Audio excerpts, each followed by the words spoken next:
There's Brother Bear. Hey, buddy. Sorry to wake you up. Hey, mon fils. Oui, papa s'en va.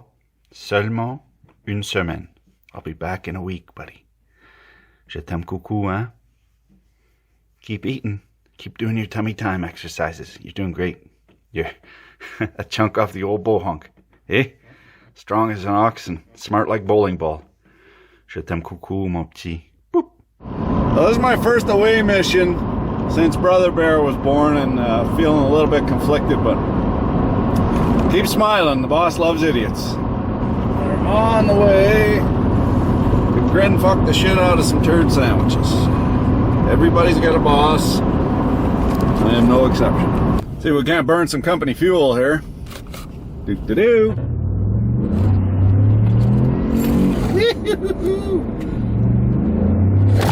Oh, and we're off.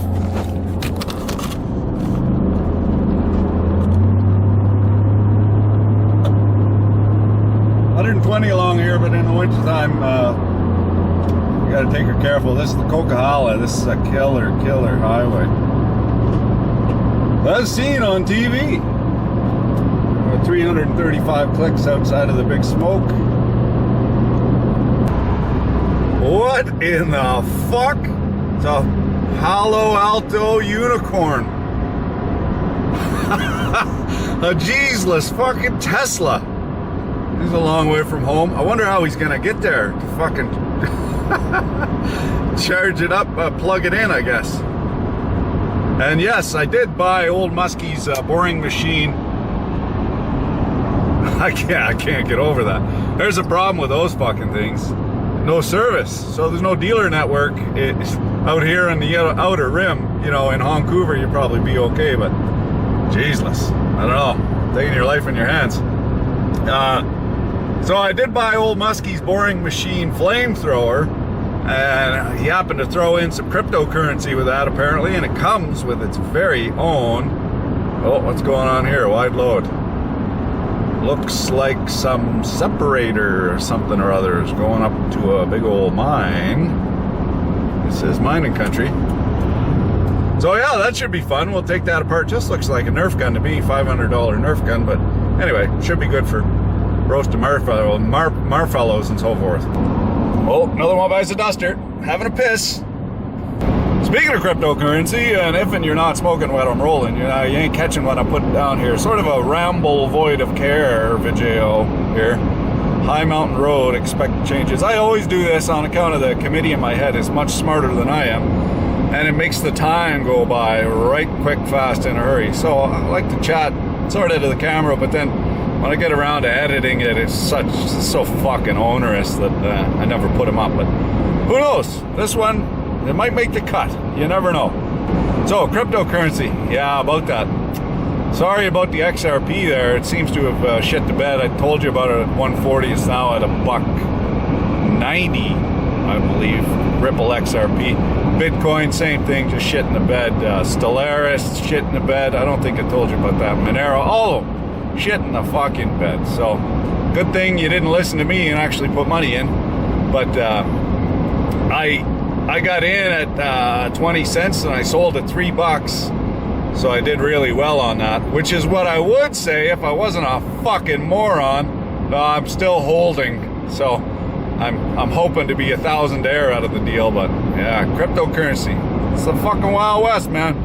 On the subject of fuel economy, you continental types are gonna wanna look away here. Now, as far as cargo, I got my confuser, I got the spare ginch, a couple of turd sandwiches, and tool bag, and me. That's it.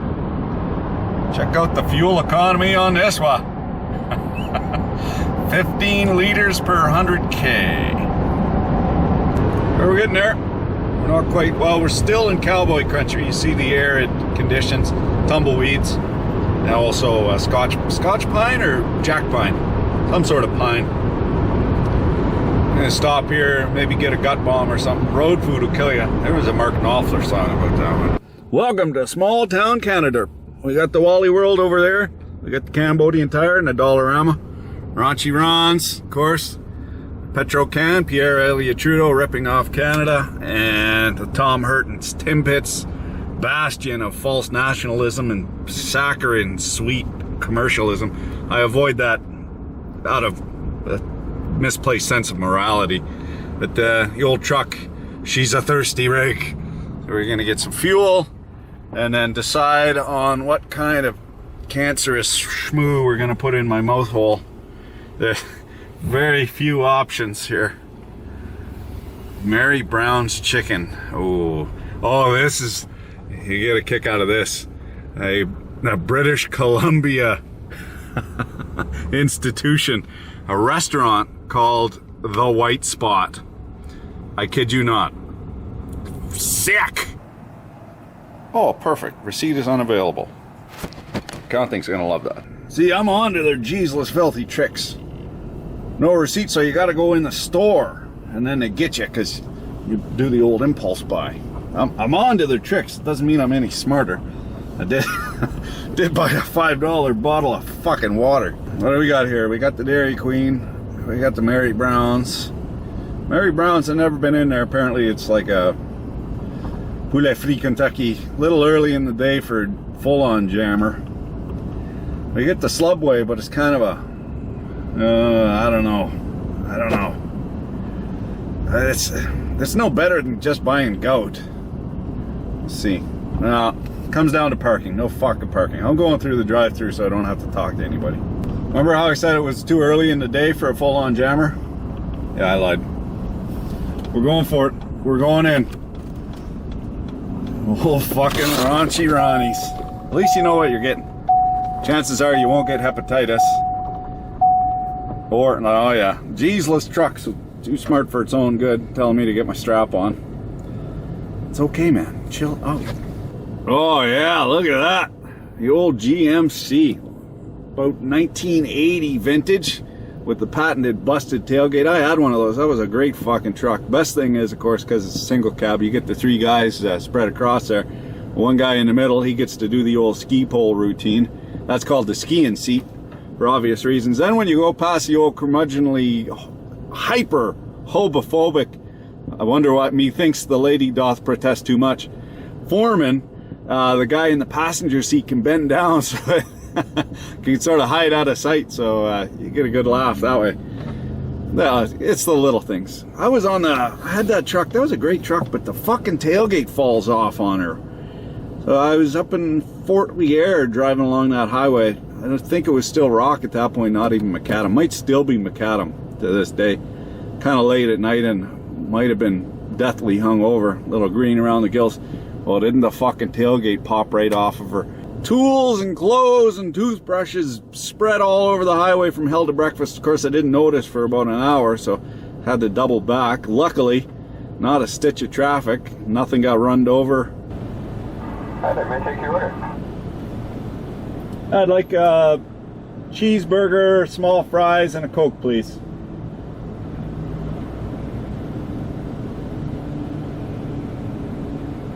Okay. Now somebody's going to call me on my virtue signaling, which of course it is, but sometimes my wife watches. Hey, you hear that? Oh yeah. Sandvik, tungsten carbide, factory studded. That's the shit right there. Okay, let's get this fucking goat down my gullet and try not to fall asleep here. Gut bomb installated.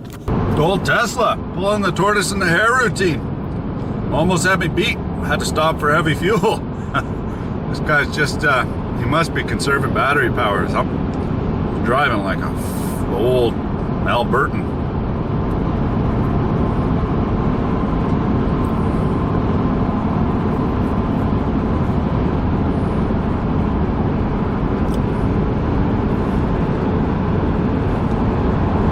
We're getting there. We are getting there. Excuse me. Gassy. The Comstock Road of Comstock mining fame. Way back in the day. This is all old gold mining country. Gold, copper, minerals.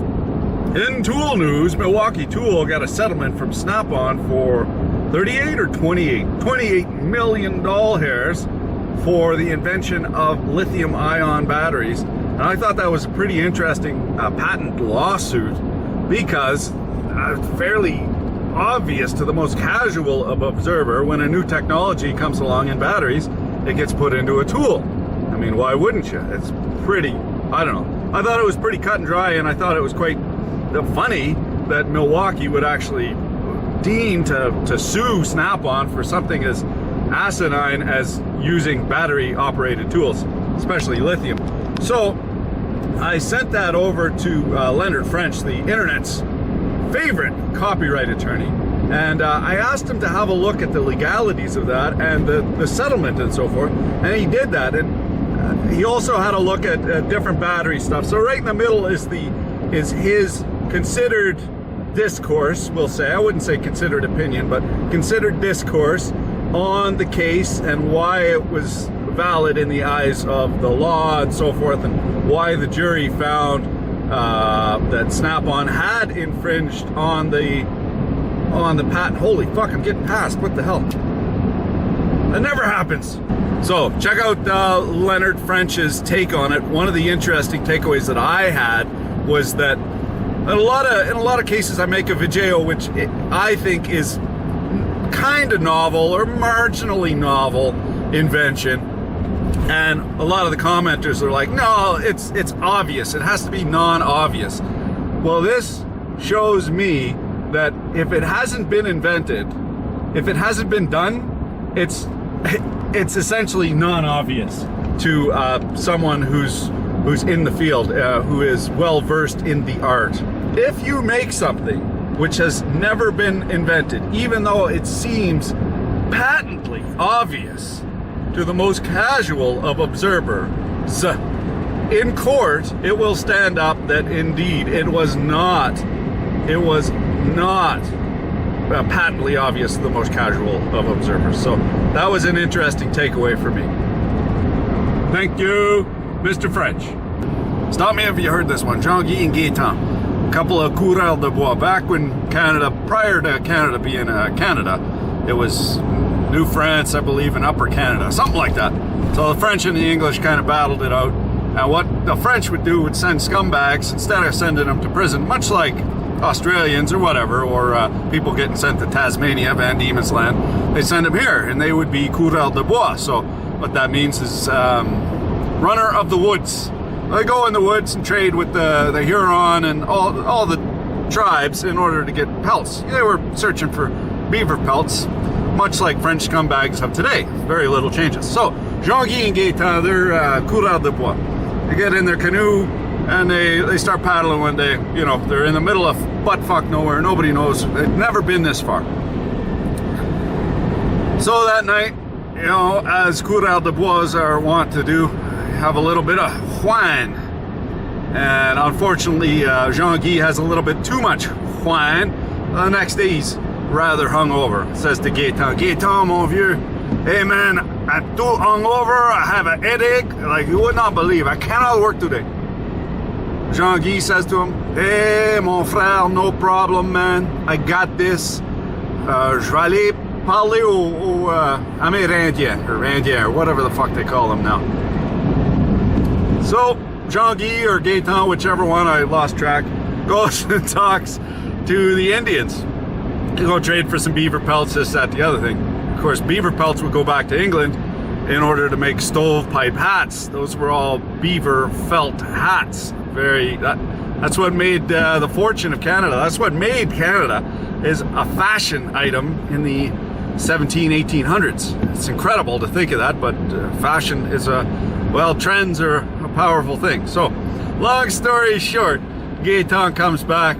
Hey man, Jean-Guy, you would not believe, man. I met a new tribe. They tell me, man, further on in this country, there is a tree, man, and it has the bacon on the tree. Ah, comment ça se fait? Bacon on the tree. The bacon, it grows on the tree. Yeah, man. It's a bacon tree. C'est incroyable. A bacon tree. Je te le jure, là. I swear, man, they tell me Further up the river, there's a bacon tree. Oh man, tabarnak. Let's go. Sorry, I had to fix my attention on the road so as not to die. I lost the plot a little bit, but we're back. So, Jean-Guy and Gaetan jump in the canoe. Away they go. Away, let's go. Tabarnak Esti, let's go. So away they go. They paddle all day and into the night, haven't reached the bacon tree. So they camp for the night. While they're camped, some come to their camp and warn them they're getting very close to the bacon tree. Oh, tabarnak, that's great news. Imagine a bacon tree, man. We are going to be rich. We're going to be stinking fucking rich. A bacon tree, man. Yeah, man. Yeah, Jean-Guy, j'ai hâte là. I cannot wait for the bacon tree. So they get up early, first thing in the morning, get in the boat, get in the birch bark canoe. A birch bark canoe full of moose meat. That's a different joke altogether. Get in the canoe. This guy's got a death. Oh, fucking red tide. Go back to Alberta. We gave you part of the Rockies to keep you over there, you son of a ditch. Okay, so Jean-Guy and Gaetan, they're in their canoe. They come around a bend. Hey man, this is where les Amérindiens m'ont dit que the bacon tree is at, man. So they're getting excited. Hey man, j'ai excité à voir ça, le bacon tree. They come around a bend. Jean-Guy gets up in the prow of the boat. Hey, I think I see something, man. Whing! Gets shot through with an arrow. Then another arrow. Then another arrow. And another arrow. And another arrow. He's like a pinguishin. like your mom on Saturday night. As they lay dying in the bottom of the birch bark canoe, Jean-Guy, he looks at Gaetan, his old friend. Hey, Gaetan, mon vieux, espèce d'idiot. It was not a bacon tree. It was a ambush. You're in a box here. There's nowhere to fucking go. You got trucks coming left and right. You got idiots from Alberta driving all over the friggin' place. Like, it's just not worth it. So I drive nice and slow on the snow. Yeah, look at this fucking guy. We'll see him on his roof here shortly. Here we see where the homeless people in Canada go. Runaway lane. So if you see a sign like that, it is not a good place to camp for the night. That's where the truckers go if they lose their brakes. They go straight up the runaway lane. So that is a terrible, terrible place to park. And here's what happens, eh? The conditions are fine, you're driving along, you're going fast, but you're not thinking of the next thing that's gonna kill you. If you're thinking of the next thing that's gonna kill you, like a snowplow jumps out in front of you, then you don't drive like a fucking moron. But here's the bear shed, also known as the time tunnel by my daughter, who rather enjoys Dinosaur Train. Whee! Oh yeah, you're supposed to hold your breath. Well, we're getting close to Vancouver. You can tell on account of the fog. It piles up here. It doesn't have the same weather as the rest of Canada. It doesn't get all snowy, but look at this fucking guy. Overloaded logging truck, just all over the place. I don't know if he's drunk or got a fucked tire or what. Jesus Christ, he's giving me the creeps. Look at this. This guy's sketchy as fuck. Keep it between the navigational beacons. Fucking Godspeed there, Alberta. Oh, California. Doesn't know what he's in for. He was going for it. Oh, he's going for it. Bigger balls than I got. Oh, no, he's not going for it. He chickened out. Okay, he's got his beacons on there now. And another brave soul. Trying to get past him. Maybe he'll turn off at Hope. Oh, he slowed down a little bit on the uphill here. We're gonna pass him right quick, fast, in a hurry. Fuck me. Whoever that is, yikes. Ah, for Tom Sachs, 50K out, traffic jam, or somebody must have found a puddle. It's getting pretty near beer o'clock, I'd say. Feeling a little grubby too. Might be feeding time here in the zoo. Maybe go, I don't know, some of the old haunts. Let's see. I think the Fraser Arms is around here. Go and watch the ballet. Creep them out, look them right straight in the eyes. They love that shit. Of course, my luck, probably closed right down the Marble Arch. And well, I think the internet killed strippers. I'm not sure. I haven't been to the strippers in a decade or so. Or I'll find some contract scumbags, see if anybody's in town, take them out for a steak dinner. That way my drinks are paid for. Didn't quite pull the trigger on signing the big juicy contract last time, but I figure maybe one more steak dinner ought to do it. I would never do that on account of my scruples. However, when they pull you into the office for a $12 breakfast, when the fucking sales guy is, yeah, there's such a thing. Well, I've gotten a little wise in my old age. There's such a thing as malicious compliance. Kill me. City kids are tougher than they look. Couldn't change a spare tire without a tow truck, but Jesus Christ. You ever get over the soul crushing that is fucking, look at this. Just fucking stopping traffic, thank you very much. Just, you ever get over the soul crushing that makes you want to lay a couple patches of black rubber every time you stop at a stoplight? I don't know how you do it. You're fucking tougher than I am. You're wasting your whole fucking life away in the car. Yeah. I guess you get used to anything. What do you do for a living, right? Whatever it fucking takes. Whatever it takes. Could be worse. Although I don't see how. We'll get there eventually, is what I'm trying to say. Never has a mediocre business hotel looked so sweet. We're finally here.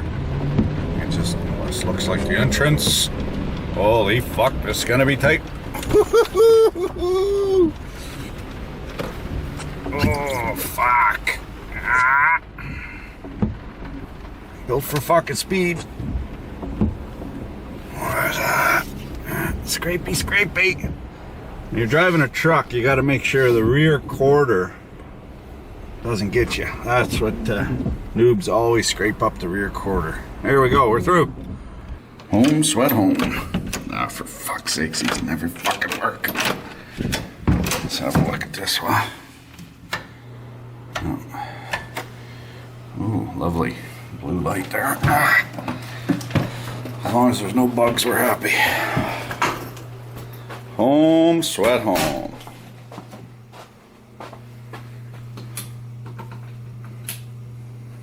Bed. And the traveler's check. No bugs. We're good to go. Sometimes the hardest day's work are when you accomplish absolutely fuck all.